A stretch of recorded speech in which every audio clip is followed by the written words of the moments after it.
Bismillahir-Rahman-ir-Rahim. I am Hamid Muzaffar from HTV7 English. Today, I am presenting a critical letter written by former Prime Minister Imran Khan to the Chief of Army Staff on February 3, 2025. This letter highlights the widening gap between the people of Pakistan and its military, caused by political interference and institutional manipulation. It is my duty to bring this message to the public and analyze its significance for Pakistan's future. Now, let's go directly to Imran Khan's message. Pakistan is my country and its military is mine too.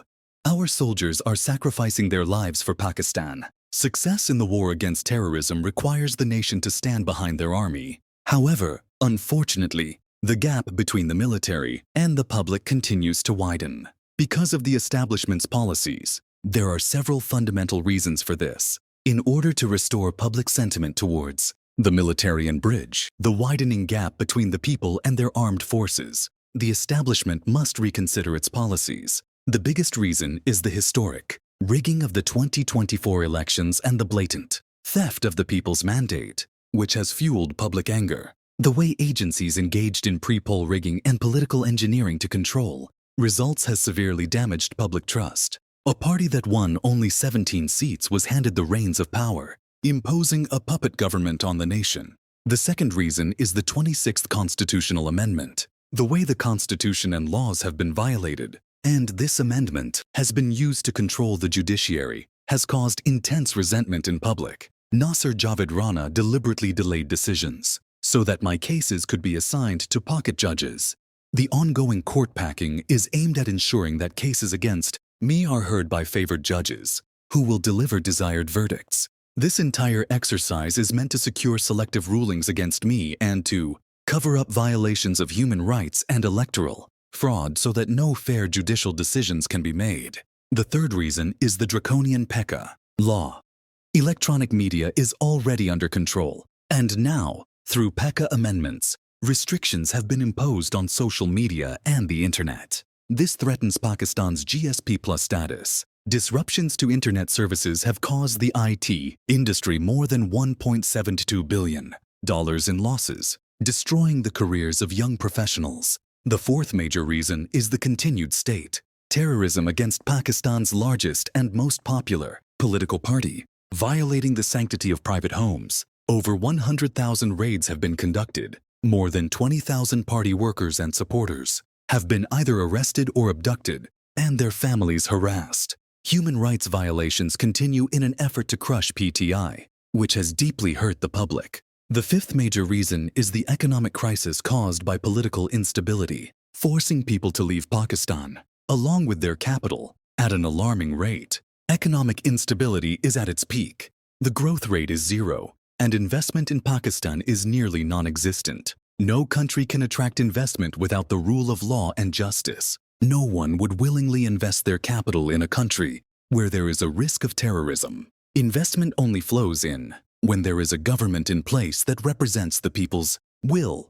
Anything else is futile. The sixth major reason is that all state institutions have abandoned their duties and are instead focused on politically persecuting PTI.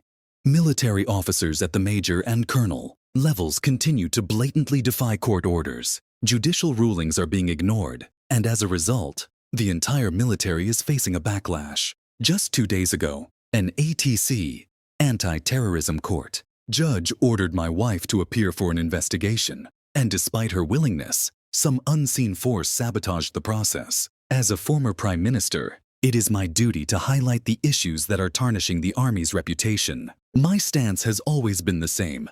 Pakistan is my country, and its military is mine too. It is essential for the stability and security of Pakistan to bridge the growing gap between the army and the people. The only way to achieve this is for the military to return to its constitutional role, withdraw from politics, and fulfill its defined responsibilities. And the armed forces must take this step themselves. Otherwise, this growing divide will turn into fault lines threatening national security. Now, let's analyze the key points raised in this letter. First, electoral rigging and loss of public trust.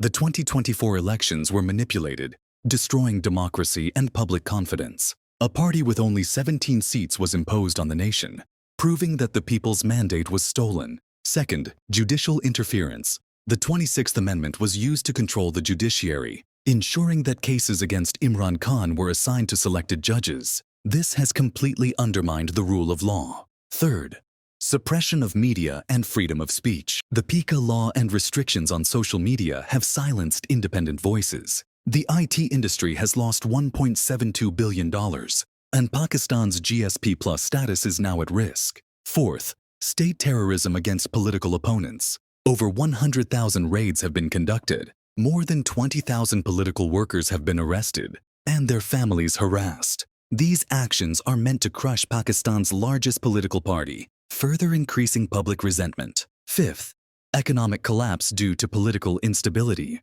Pakistan's economy is in freefall. Growth is zero, and investors are fleeing the country. No one invests in a nation without justice and stability. Sixth, the military's role in politics. Military officers continue to defy court orders, and institutions have abandoned their real duties. This interference is causing backlash and damaging the army's reputation. Final thoughts. Imran Khan's letter is a wake-up call.